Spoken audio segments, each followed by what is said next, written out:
Hey guys, welcome back to SK Bhaiya. So आज की इस वीडियो में हम लोग पढ़ने जा रहे हैं कंपार्टमेंट एग्जाम से रिलेटेड जितने भी डाउट्स हैं वो डिटेल में पढ़ने जा रहे हैं। सो अगर दो तीन डाउट अगर छूट भी जाए तो तुम लोग मुझे कमेंट में बता देना एंड वीडियो को एंड तक वॉच करना। और टेलीग्राम लिंक अगर फॉलो नहीं किया जल्दी से फॉलो कर लो टेलीग्राम लिंक को एंड वीडियो को लाइक करके चैनल को भी सब्सक्राइब कर लो गाइस। अब चलो जल्दी से स्टार्ट करते हैं। ओके, सो एग्जाम से रिलेटेड तुम लोगों के इतने सारे डाउट्स आ रहे थे तो मैंने सोचा कि तुम लोगों के सारे डाउट्स क्लियर कर देते हैं इस वीडियो में, क्योंकि एग्जाम टाइम में तुम लोगों के पास कोई डाउट नहीं होना चाहिए। ओके, तो चलो स्टार्ट करते हैं। तो क्वेश्चन नंबर 1 में तुम लोगों ने कहा कि अगर मैं एक सब्जेक्ट में फेल हो गया हूँ तो क्या मैं कंपार्टमेंट एग्जाम दे सकता हूँ? हाँ, बिल्कुल दे सकते हो। सीबीएसई ने तुमको सेकेंड चांस दिया है ये एग्ज़ाम देने का कि तुम यहाँ पे अपने रिजल्ट से आरटी को रिमूव कर सकते हो, यानी तुम इम्प्रूवमेंट एग्जाम को दे करके ईजिली यहाँ पे पास हो सकते हो। ठीक है, समझ में आ गया। एंड तुम लोगों के लिए मैंने एक यहाँ पे सैंपल रखा है कि थोड़ा और क्लैरिटी मिल जाए तुम लोगों को। देखो, एक रिजल्ट है, ये रिजल्ट ऐसा तुम लोगों के पास भी होगा जिन स्टूडेंट्स में के रिजल्ट में अगर दो सब्जेक्ट में अगर आरटी आया है, देखो एक आरटी ये लिखा है एक आरटी ये लिखा है, तो भैया यहाँ पे कंपार्टमेंट लिखा होगा, 100% यहाँ पे कंपार्टमेंट लिखा होगा। एंड जिनके अगर भैया यहाँ पे 5 सब्जेक्ट हैं, अगर उनके में अगर एक आरटी लिखा है तो क्या कभी तभी मतलब कंपार्टमेंट लिख के आएगा क्या?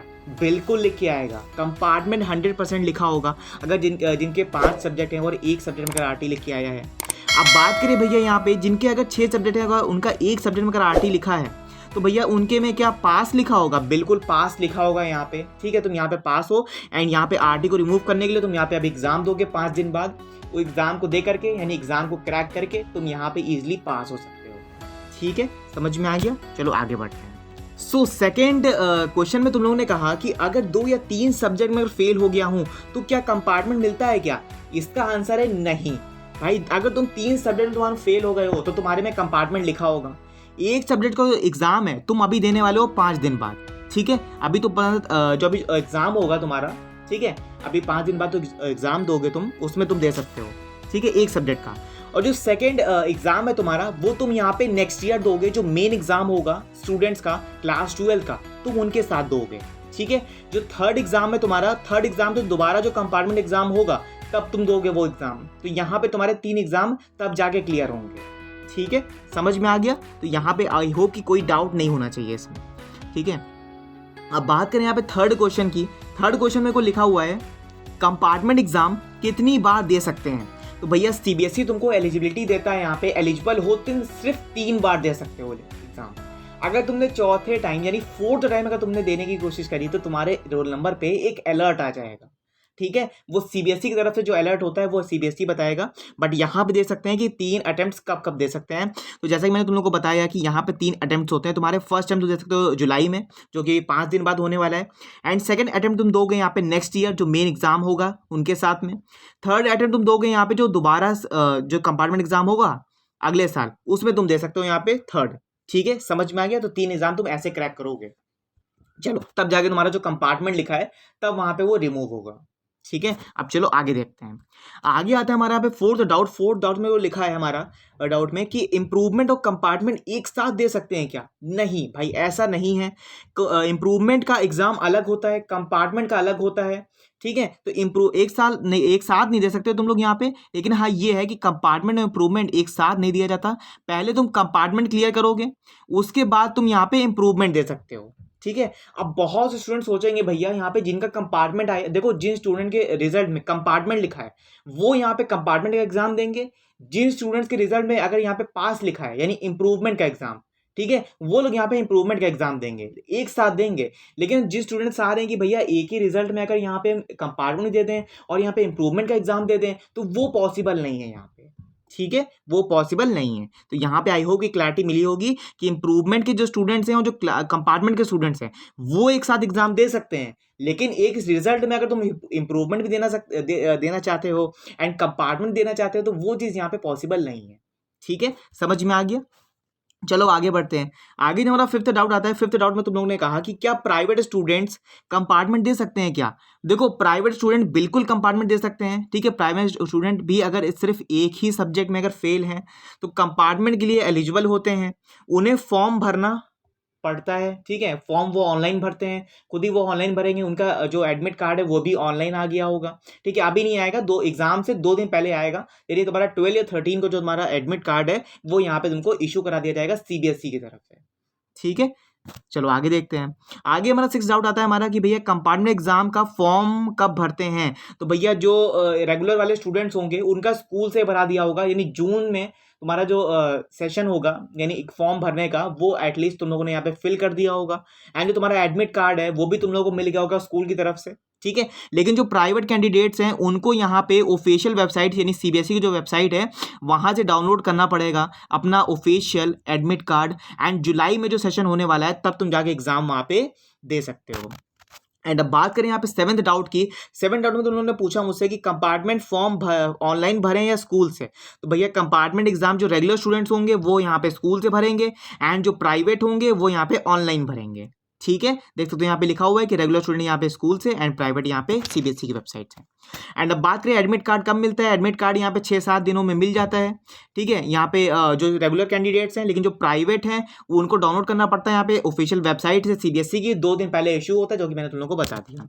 एंड अब बात करें डेट शीट कब आती है। भैया डेट शीट तुम लोग की यहाँ पे आ गई है, ठीक है। जून ऑब्वियसली जून के एंड में, जुलाई के स्टार्ट में सीबीएसई की जो ऑफिशियल वेबसाइट है वहाँ पे डेट आ गई है, ठीक है। तो इजिली यहाँ पे तुम लोग यहाँ पे कंफर्म कर सकते हो। डेट जो तुम्हारी जो है एग्जाम की वो 15 जुलाई है, ठीक है। 15 जुलाई जो तुम्हारी डेट है वो यहाँ पे वेरीफाई कर दी गई है, ठीक है। तो 15 जुलाई को तुम्हारा जो एग्जाम है वो यहाँ पे कंडक्ट कराया गया है। एंड अब बात करें यहाँ पे कंपार्टमेंट का सिलेबस क्या होता है। सिलेबस भैया सेम होता है, एकदम फुल सिलेबस होता है। जैसे बोर्ड एग्जाम में जो सिलेबस था वो पूरा ही सिलेबस आता है, कोई यहाँ पे डाउट नहीं होता है कि भैया 50% कम कर दिया है कि 10% कम कर दिया, कोई कंपार्टमेंट में कोई ऐसा कुछ नहीं है। जैसे बोर्ड का एग्जाम होता है वैसे सेम एग्जाम में जो सिलेबस है तुम्हारा वो चीज़ यहाँ पे पूछी जाती है। एंड अब बात करें पेपर पैटर्न भैया सेम होता है क्या।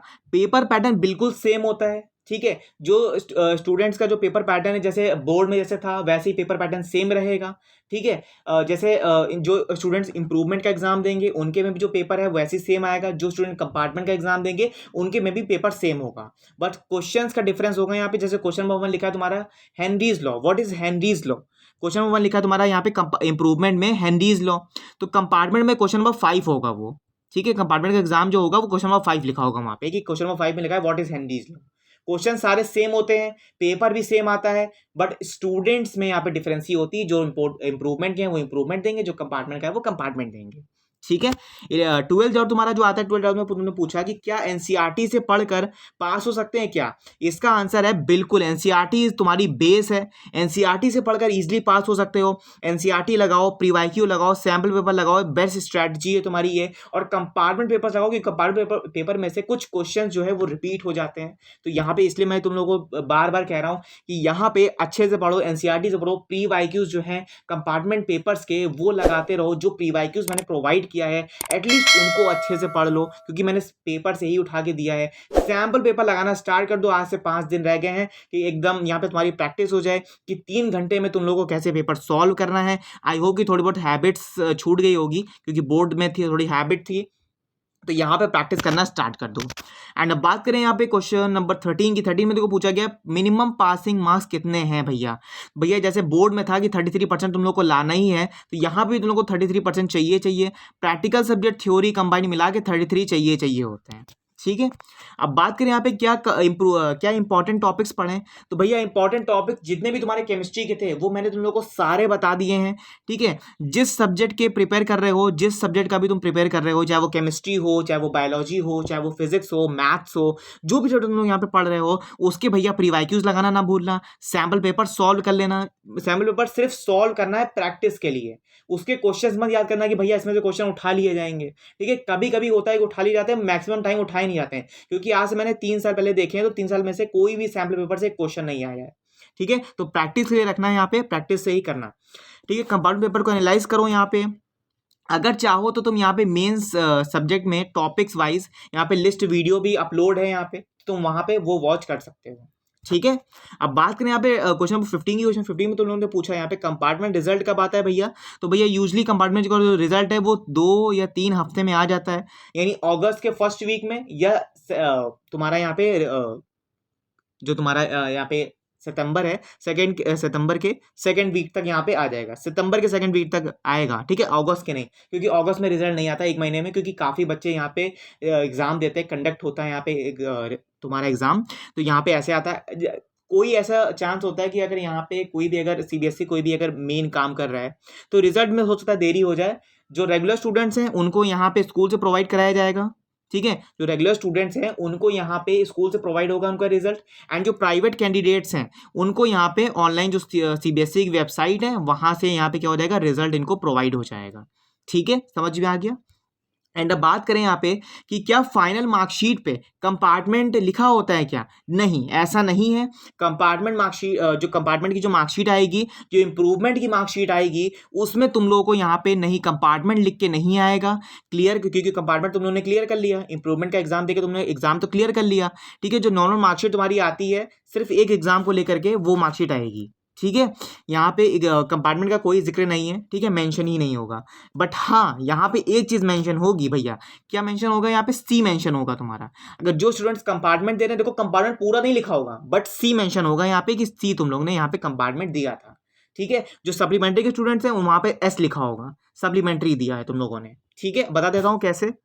देखो एज्यूम कर लो कि तुम्हारा ये रिजल्ट है, ठीक है, तुमने एक सब्जेक्ट का एग्जाम दिया तो भैया ऐसा कोई रिजल्ट नहीं आएगा, ऐसा कोई रिजल्ट नहीं आएगा, ठीक है।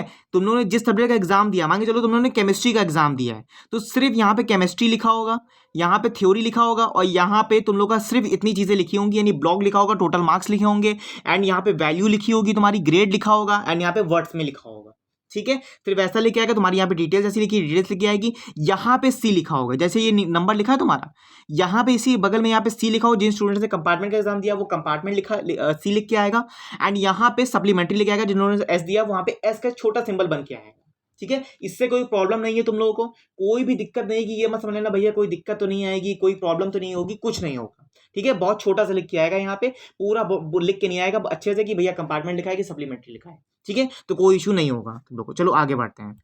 फिर तुम लोगों ने पूछा क्या फ्यूचर में जॉब एडमिशन में प्रॉब्लम होती है क्या, इसका आंसर है नहीं। अगर आप कंपार्टमेंट क्लियर कर लेते हो तो आपको नॉर्मल जो पास हुए हो तुम लोग, जैसे बोर्ड का जो रिजल्ट आई है, जो बोर्ड की जो मार्कशीट आई है, सिर्फ उसकी तरह ट्रीट तुम लोग को किया जाएगा यहाँ पे, ठीक है, उसी की तरह देखा जाएगा, उसी के बेसिस पे तुम लोग को यहाँ पे जॉब के लिए तुम लोग को प्रेफर किया जाएगा, ठीक है।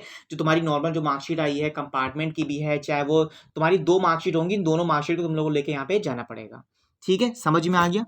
अब बात करें यहाँ पे क्वेश्चन नंबर 18 की। क्वेश्चन नंबर 18 तुम लोगों ने पूछा कि कंपार्टमेंट क्लियर करने के बाद क्या फाइनल रिजल्ट में कोई फर्क पड़ता है क्या। कंपार्टमेंट रिजल्ट क्लियर करने के बाद तुम लोगों को सिर्फ एक फर्क पड़ेगा, जो हमारी जो मार्कशीट आई थी उसमें सिर्फ एक सब्जेक्ट मेंशन होगा, ठीक है, और सिर्फ वहां पे लिखा होगा कि तुम लोगों ने किसका एग्जाम दिया था, ठीक है। इससे यहाँ पे मिसमैच ना हो जाए तुम्हारी जो रिजल्ट है, इसलिए वहां पे सी और एस लिखते हैं कि मिसमैच ना हो जाए रिजल्ट, ठीक है। यहाँ पे अपडेटेड मार्कशीट जो है तुमको वैलिड कराई जाएगी, ठीक है। तो यहाँ पे जो कॉलेज में और तुम यहाँ पे गवर्नमेंट एग्जाम में जो तुम अगर यहाँ पे अप्लाई करना चाहते हो तो वहाँ पे इजीली तुम अप्लाई कर सकते हो। अब बात करें यहाँ पे फाइनल मार्कशीट मिलती है या दोनों ओल्ड या न्यू के साथ, तो भैया यहाँ पे फाइनल मार्कशीट मिलती है आपको, एक नई कंसोलिडेटेड मार्कशीट मिलती है, यहाँ पे वैलिड माना जाता है उसको, ठीक है, उस मार्कशीट को वैलिड माना जाएगा, जो कंपार्टमेंट ऑफ इम्प्रूवमेंट की जो मार्कशीट आएगी, ठीक है। क्या प्रैक्टिकल एग्जाम दोबारा देना पड़ता है क्या।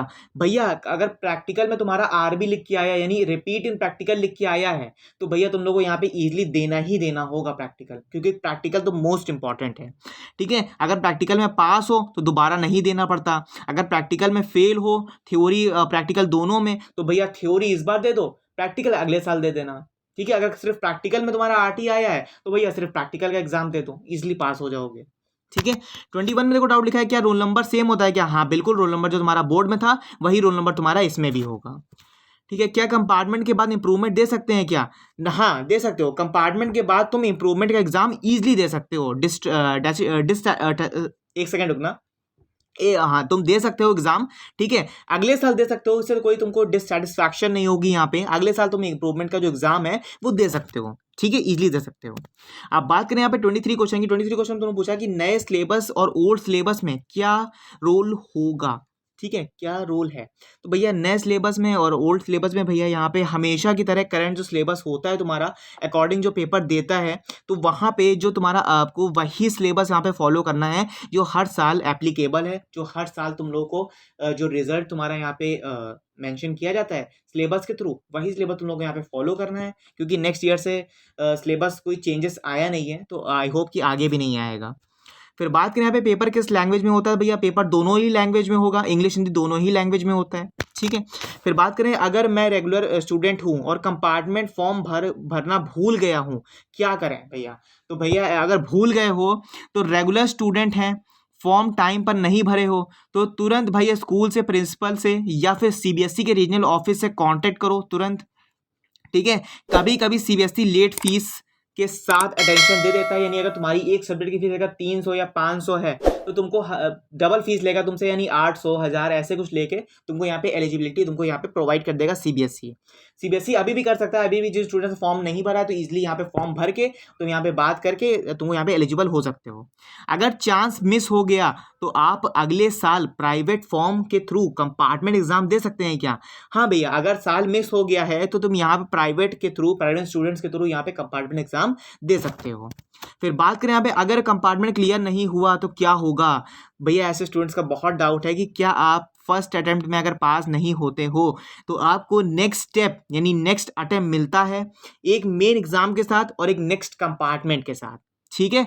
अगर कोई अटेम्प्ट नहीं दिया है, ठीक है, अगर उस अटेम्प्ट में फेल हो गए हो तो पूरा क्लास रिपीट करना पड़ता है, ठीक है, पूरा क्लास रिपीट करना पड़ता है, ठीक है, प्राइवेट फॉर्म से, ठीक है, प्राइवेट फॉर्म से पूरा फॉर्म रिपीट करना पड़ता है यहाँ पे, ठीक है। तो यही है कि भैया अभी भी टाइम है, अच्छे से पढ़ो, मैं हर चीज़ समझाता हूँ कि अच्छे से पढ़ो, पेपर इतना हार्ड नहीं होगा, ना ही इतना ईजी होगा, मीडियम लेवल पे पेपर होगा, यानी 50% हार्ड और 50% तुम्हारा ईजी होगा, हार्ड और ईजी होगा, ठीक है। तो जितना भी बताया है अच्छे से पढ़ो, क्लैरिटी के साथ पढ़ो, कंसेप्ट में क्लैरिटी रखो, कंसेप्ट क्लियर करते चलो, ठीक है। तो एक अटेम्प्ट मिल रहा है यहाँ पे, उस अटेम्प्ट को फॉलो करो, अच्छे से एग्जाम देना, अच्छे से कॉपी लिखना, ठीक है, इजी वे में, ये नहीं कि जल्दी जल्दी कॉपी लिख रहे हो, राइटिंग जो भी राइटिंग भी देखनी है यहाँ पे, ठीक है, राइटिंग गलत मत लिखना। तो यहाँ पे अच्छे से हर चीज़ फॉलो करना। अब बात करें यहाँ पे क्या कंपार्टमेंट एग्जाम देने से ओवरऑल परसेंटेज कम हो जाता है क्या। भैया नहीं, ऐसा तो नहीं है। अगर आप कंपार्टमेंट क्लियर करते हो तो आपकी जो न्यू मार्कशीट का और फाइनल अपडेटेड जो मार्क्स हैं वो शो होते हैं यहाँ पे। परसेंटेज अगर कैलकुलेट करोगे तो यहाँ पे अपडेटेड मार्क्स मिलेंगे तुम लोगों को, यानी थोड़ा परसेंटेज तुम्हारी इंक्रीज होगी, ठीक है, 2% 5% तुम्हारे जितने भी तुम मार्क्स लाओगे तुम्हारे मार्क्स पे यहाँ पे डिपेंड होता है कि यहाँ पे तुम कितने मार्क्स से तुम यहाँ पे पास हो रहे हो, तो वहाँ पे डिपेंड ये करता है कि तुम कितने मार्क्स ला रहे हो, उस हिसाब से तुम्हारे जो परसेंटेज है वो यहाँ पे डिनोट होते हैं। अब बात करें यहाँ पे कंपार्टमेंट का कोई इफेक्ट परसेंटेज पर पड़ता है क्या।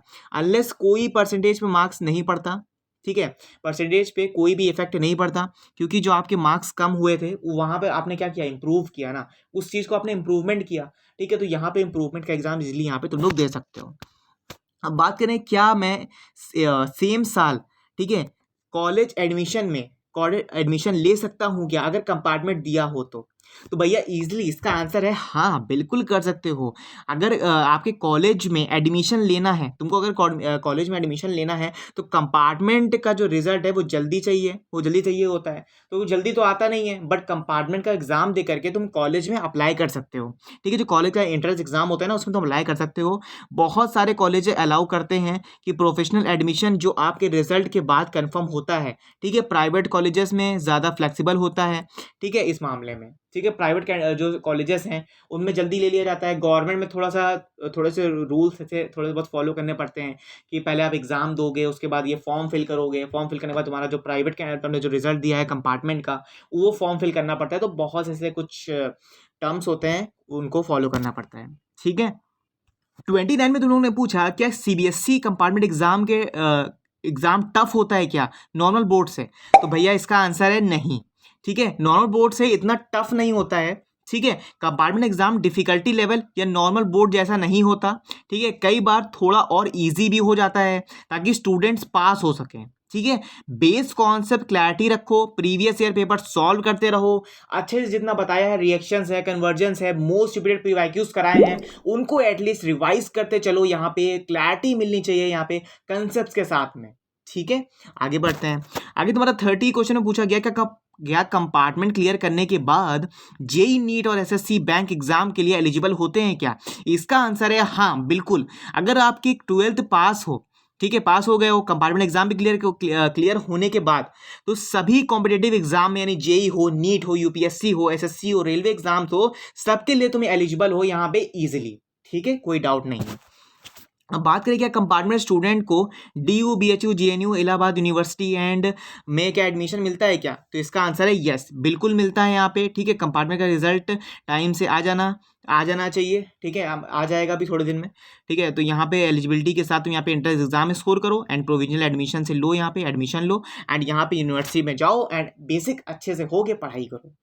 फिर बात करें अगर आगे, क्या सीबीएसई कंपार्टमेंट एग्जाम ऑनलाइन होता है क्या या ऑफलाइन? तो भैया ऐसा आंसर है कि भैया पहले अगर कोरोना वायरस अगर थोड़ा सा पीछे जाएं तो 2020 और 2019 में थोड़ा सा ऑनलाइन कराया गया था एग्जाम। ठीक है, तो यहाँ पे थोड़ा ऑनलाइन मोड में था, बट अब ऐसा नहीं है। ठीक है, अब तुम्हें सिर्फ ऑफलाइन जाना पड़ेगा, ऑफलाइन ही एग्जाम देना होगा। अब बात करें 33 क्वेश्चन की। 33 क्वेश्चन पे तुमने पूछा कि यहाँ पे अगर मैं 12th में फेल हो गया हूँ और स्कूल दोबारा एडमिशन नहीं दे रहा तो क्या करो? तो भैया आप सीबीएसई प्राइवेट कैंडिडेट के तौर पर फॉर्म भर सकते हो। ठीक है, स्कूल से जो तुम्हारा यहाँ पे स्कूल से अगर तुम लोगों को यहाँ पे बेनिफिट नहीं मिल रहा है तो आप ऑनलाइन अप्लाई कर सकते हो सीबीएसई की साइट पर जाके। ठीक है, आपको यहाँ पे सेम सिलेबस और यहाँ पे सब्जेक्ट देने होते हैं। ठीक है, सेम सब्जेक्ट एंड सेम यहाँ पे जो तुम्हारा क्लास है उसको फिल करो एंड सीबीएसई तुमको यहाँ पे अलाउ कर देगा दोबारा साल रिपीट करने के लिए। फिर बात करें यहाँ पे, क्या कंपार्टमेंट के बाद मार्क्स कम आए तो रीचेकिंग करवा सकते हैं क्या? इसका आंसर है बिल्कुल करा सकते हो। ये तो बहुत तुम्हारे लिए बेनिफिशियल होगा। मार्क्स वेरिफिकेशन करा सकते हो, आंसर शीट कॉपी करा सकते हो, रीवैल्यूएशन करा सकते हो इजिली वेबसाइट पे जाके। कंपार्टमेंट फॉर्म भरा है लेकिन एडमिट कार्ड नहीं आया, क्या करें? देखो, प्राइवेट कैंडिडेट्स हो तो भैया वेबसाइट पे डाउनलोड कर सकते हो, वेबसाइट पे तो तुरंत इशू हो जाता है। ठीक है, अगर कोई भी इशू होगा तो कंपार्टमेंट एग्जाम के एक दिन पहले इशू होगा, लेकिन इशू जरूर हो जाएगा क्योंकि सीबीएसई अपने कोई भी काम में लापरवाही नहीं करता है। ठीक है, कोई भी काम में यहाँ पे यूजलेस फॉर्म में यहाँ पे कह सकते हो कि कोई भी गलती नहीं करता है। ठीक है, अब बात करें यहाँ पे रेगुलर स्टूडेंट्स स्कूल से कांटेक्ट करें क्या? देखो, रेगुलर स्टूडेंट्स यहाँ पे स्कूल से कांटेक्ट करो कि तुम्हारा एडमिट कार्ड क्यों नहीं आया है, या तुमने फॉर्म नहीं भरा, या स्कूल वालों ने कोई गलती करी है, या स्कूल वालों ने कोई तुम्हारी इन्फॉर्मेशन को फिल नहीं किया है, या स्कूल वालों ने तुम्हारा फॉर्म ही नहीं भेजा। ठीक है, तो स्कूल से कॉन्टेक्ट करना तुरंत। अब बात करें यहाँ पे, अगर फिर भी नहीं मिले तो सीबीएसई की रीजनल ऑफिस से हेल्पलाइन पर कांटेक्ट है। ये सबसे लास्ट ऑप्शन होता है कि सीबीएसई ने अपने पोर्टल पे एक मोबाइल नंबर दिया होता है, वो मैं यहाँ पे शो नहीं कर सकता। ठीक है, एक हेल्पलाइन नंबर दिया होता है, तो वहाँ पे जाके तुम इजिली कॉल करके एडमिट कार्ड, तो अपने डिटेल्स फिल करके, यानी डिटेल्स को बता के एक वो फॉर्म प्रोवाइड करते हैं, उस फॉर्म को फिल करके तुम यहाँ पे इजिली एडमिट कार्ड को प्रोवाइड कर सकते हो। फिर बात करें यहाँ पे, क्या एक सब्जेक्ट में थ्योरी फेल हो गया हूँ लेकिन प्रैक्टिकल पास है तो सिर्फ थ्योरी देना होगा क्या? हाँ, इसका आंसर है बिल्कुल। थ्योरी का प्रैक्टिकल दोगे तुम, सिर्फ थ्योरी का कंपार्टमेंट एग्जाम का पेपर देना होगा एंड यहाँ पे प्रैक्टिकल में तुम यहाँ पे कैरी फॉरवर्ड हो जाते हो एंड यहाँ पे इजिली तुम यहाँ पे पास हो जाओगे। फिर बात करें, क्या कंपार्टमेंट रिजल्ट के बाद नए मार्कशीट और पासिंग मार्कशीट अलग मिलती है क्या? देखो, आपको नई कंसोलिडेटेड मार्कशीट मिलती है। ठीक है, पासिंग मार्कशीट जो है, पासिंग सर्टिफिकेट जो है, कोई कंपार्टमेंट मेंशन नहीं होता। ठीक है, इजीली जो तुम्हारा वो रिजल्ट होता है वो वैसा ही आता है, यानी जो मार्कशीट है वो सेम मार्कशीट तुम्हारी बोर्ड की होती है, वैसी सेम मार्कशीट आती है। बट मैंने तुम लोगों को बताया ना स्टार्टिंग में कि छोटा सा सी लिखा होगा, देख लेना जब मार्कशीट आएगी तो उसमें सी लिखा होगा, इसका कंपार्टमेंट लगा होगा, सी लिखा होगा, जिसका एस होगा उसका एस होगा, कि तुम लोगों ने इसका एग्जाम दिया है। ठीक है, कोई मिसमैच ना हो जाए रिजल्ट। अब बात करें, क्या कंपार्टमेंट एग्जाम का सेंटर सेम होता है जो बोर्ड का था? नहीं भाई, ऐसा नहीं है, जरूरी नहीं है कि भाई सेम हो, अलग होता है। ठीक है, सेंटर अलग जाएगा तुम्हारा, सेंटर कहीं मतलब जो सेम बोर्ड का था वैसा सेंटर नहीं होगा, अलग कोई सेंटर जाएगा तुम्हारे स्कूल से, मतलब स्कूल से जो भी तुम्हारे पास हो वैसा जाएगा। ठीक है, कोई न्यू सेंटर जो है सीबीएसई जो है तुमको न्यू सेंटर अलॉट करेगा, वहाँ जाके तुम्हें अपना एडमिट कार्ड दिखाना पड़ेगा। ठीक है, एडमिट कार्ड भी तुम्हारे शो भी होगा वो सेंटर, तो वहाँ पे तुम लोग को यहाँ पे एलिजिबिलिटी मिल जाएगी। फिर बात करें यहाँ पे, क्या कंपार्टमेंट वाले स्टूडेंट्स जो को माइग्रेशन सर्टिफिकेट मिलता है क्या? इसका आंसर है बिल्कुल मिलेगा। इससे तुमको यहाँ पे बहुत ही ज़्यादा बेनिफिशियल होगा तुम्हारे एग्जाम को लेकर के, तुम्हारे जॉब्स को लेकर के, तुम्हारे एडमिशन्स को लेकर के कॉलेजेस में। तो तुम लोग को यहाँ पे माइग्रेशन सर्टिफिकेट दिखाओगे तो यहाँ पे इजी तुम लोग यहाँ पे एलिजिबिलिटी मिल जाएगी। ठीक है, माइग्रेशन सर्टिफिकेट मिलेगा, कंसोलिडेटेड मार्कशीट मिलेगी, पासिंग परसेंटेज तुम लोगों को यहाँ पे शो करने पड़ेंगे। फिर बात करें यहाँ पे 40 क्वेश्चन की, 40 क्वेश्चन में लिखा हुआ है कि क्या कंपार्टमेंट देने के बाद भी टॉपर बन सकते हो क्या किसी एग्जाम में? हाँ, बन सकते हो, बिल्कुल बन सकते हो। यहाँ पे किसी भी एग्जाम में टॉपर बन सकते हो, चाहे जेई, नीट, सीयूटी और एसएससी में हो। ठीक है, स्कोर करके पूरा मौका मिलता है। ठीक है, कंपार्टमेंट में कोई परसेंटेज का टैग नहीं लगता। ठीक है, ईजिली यहाँ पे कंपार्टमेंट एग्जाम दे सकते हो, 90+, 100+, जाओ ईजिली जाओ। ठीक है, अच्छे से एग्जाम दो, अच्छे से पढ़ के। अब बात करें यहाँ पे 41 में, तो 41 में पूछा है तुम लोगों ने कि कंपार्टमेंट देने वाले स्टूडेंट्स को स्कॉलरशिप मिलती है क्या? इसका आंसर है भैया, मिल सकती है। ठीक है, मिल सकती है स्कॉलरशिप, अभी नहीं मिलेगी, लेकिन जब तुम लोग कॉलेजेस में जाओगे तो वहां मिल सकती है तुम लोगों को। ठीक है, लेकिन यहाँ पे फाइनल मार्कशीट क्लियर होनी चाहिए। ठीक है, और एलिजिबिलिटी क्राइटेरिया पूरा होना चाहिए। स्कॉलरशिप देने वाले कुछ इंस्टीट्यूशंस होते हैं, वो नॉर्मली लेटेस्ट मार्कशीट ही देखते हैं। ठीक है, जो लेटेस्ट मार्कशीट तुम्हारी है उसको ही देख के तुम्हारे बेसिस पे जो स्कॉलरशिप का फॉर्म है वो फिल करेंगे, तुम्हारा वेरिफिकेशन करेंगे, उसके बाद ही तुम्हारी जो स्कॉलरशिप है वो तुम्हारी यहाँ पे तुमको अलाउ होगी। अब बात करें यहाँ पे 42 की, तो 42 में तुमसे पूछा गया कि क्या कंपार्टमेंट रिजल्ट लेट आने पर कॉलेज एडमिशन रिजेक्ट हो जाता है क्या? तो भैया हाँ, इसका आंसर है हाँ। अगर कंपार्टमेंट का रिजल्ट लेट हो गया तो यहाँ पे आपको हाँ, इसका जो रिजल्ट कॉलेज मतलब कॉलेज का जो रिजल्ट मांगता है ना, वो फाइनल एडमिशन देने के बाद ही आता है। ठीक है, कुछ एडमिशन में रिजेक्ट कर दिया जाता है, कर सकते हैं, क्योंकि कुछ कॉलेजेस होते हैं कि भैया मांगते हैं कि नहीं भैया हमको दिखाओ, कंपार्टमेंट दिखाओ ही दिखाओ, तुम हमको दिखाओ कि तुमने दिया कि नहीं दिया, तुम सच बोल रहे हो कि नहीं बोल रहे हो। ठीक है, उनको विश्वास नहीं होता ना तुम लोग की बातों पे। ठीक है, तो वहाँ पे वो कहते हैं दिखाओ ही दिखाओ। ठीक है, इसीलिए जो है कुछ कॉलेजेस में होता है कि भैया अलाउ कर देते हैं, हाँ तुमने चलो एग्जाम दिया है, तुम लोग जब रिजल्ट आ जाए दिखा देना भैया हमको यहाँ पे, और जमा कर देना एक मार्कशीट। ठीक है, एक फोटोकॉपी करके जमा कर देना। ठीक है, तो यहाँ पे होता है प्रोविजनल जो एडमिशन होता है उसमें थोड़ा सा ऑप्शन में थोड़ा सा यहाँ पे डिफरेंस होता है, थोड़ा सा कुछ कॉलेजेस में होता है, कुछ कॉलेजेस में ऐसा नहीं होता। ठीक है, ये जो भी तुम लोग को एग्जाम देना है एटलीस्ट उस पे बेसिस पे डिपेंड करता है कि तुम लोग को चाहे बीएससी करनी है, बीकॉम करना है, बीवोक करना है, बीटेक करना है, तो ये डिपेंड करता है तुम लोगों के ऊपर कि तुम लोगों को क्या चीज़ करनी है। ठीक है, अब बात करें यहाँ पे 43 क्वेश्चन की, 43 क्वेश्चन में तुम लोगों ने पूछा कि कंपार्टमेंट क्लियर होने के बाद एक ही साल में एंट्रेंस एग्जाम और कॉलेजेस दोनों ही पॉसिबल है? इसका आंसर है हाँ, बिल्कुल। अगर रिजल्ट में टाइम पे आ जाता है तुम्हारा, ठीक है, चाहे रिजल्ट टाइम पे भी ना आए, अगर बाद में भी आ जाता है रिजल्ट तो कोई इशू नहीं है, तो एंट्रेंस एग्जाम भी दे सकते हो, उसी साल दे सकते हो, कॉलेजेस भी ज्वाइन कर सकते हो। बस आपको सब कुछ टाइम बाउंड प्लान करना होगा। नहीं, टाइम के साथ एक एलिजिबिलिटी है, जो टाइम के साथ एक तुम्हारा क्राइटेरिया है, उसको एटलीस्ट यहाँ पे क्लैरिटी के साथ लेके चलना। ठीक है, अब बात करें यहाँ पे 44 की, तो क्या किसी और सब्जेक्ट में भी कंपार्टमेंट दिया जा सकता है क्या नेक्स्ट ईयर? इसका आंसर है नहीं भैया, आप सिर्फ उस सब्जेक्ट में ही कंपार्टमेंट दे सकते हो जिसमें फेल हुए हो। दूसरे सब्जेक्ट का ऑप्शन ही नहीं मिलता, क्योंकि सीबीएसई तुमको अलाउ ही नहीं करेगा कि दूसरे सब्जेक्ट में तुम यहाँ पे कंपार्टमेंट का एग्जाम या इंप्रूवमेंट का एग्जाम तुम दे दो।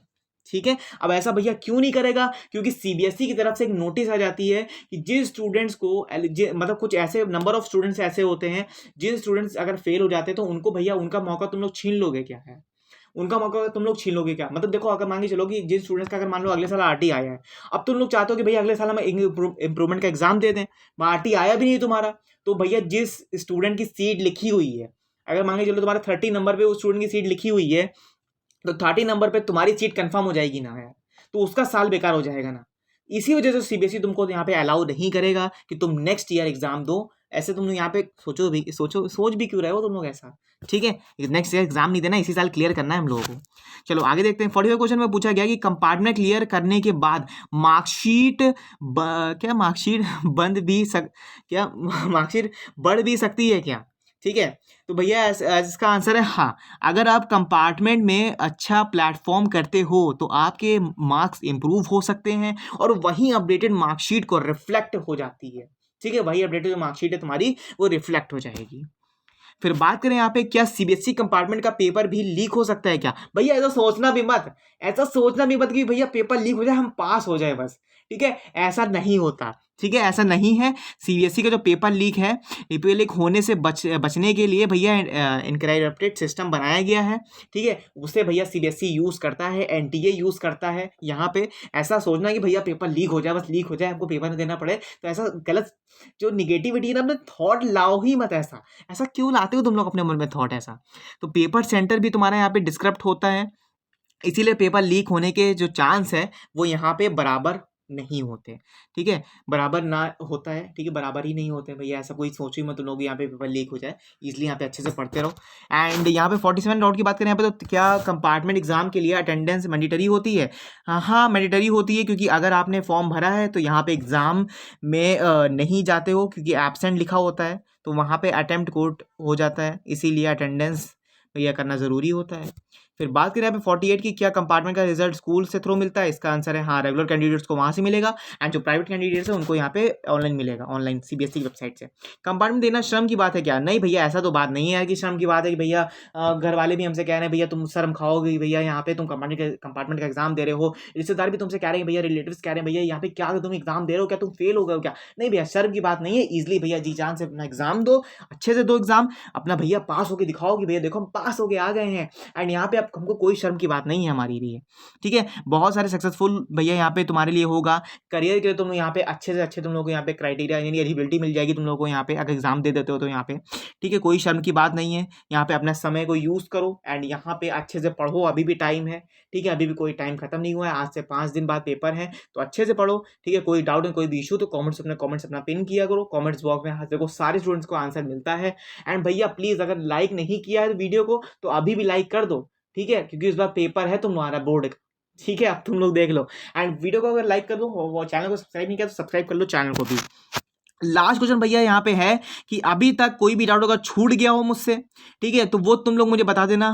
ठीक है, और कोई भी डाउट मुझसे मिस हो गया हो, ठीक है, तो तुम लोग मुझे कमेंट कर देना। एंड भैया एक क्वेश्चन और है भैया कि भैया लाइव कब आओगे? ठीक है, लाइव कब आओगे भैया यहाँ पे महा रिवीजन के लिए? तो भैया यहाँ पे मैंने तुम लोग को बताया है कि एक महा रिवीजन की सीरीज आने वाली है, पेपर से पहले आ जाएगी। तो जिन स्टूडेंट्स को भैया पता करना है कि भैया डेट क्या होगी और भैया यहाँ पे टाइम क्या होगा, तो डेट एंड टाइम टेलीग्राम पे मेंशन हो जाएगा, किसी भी टाइम, किसी भी समय, किसी भी दिन मेंशन हो जाएगा।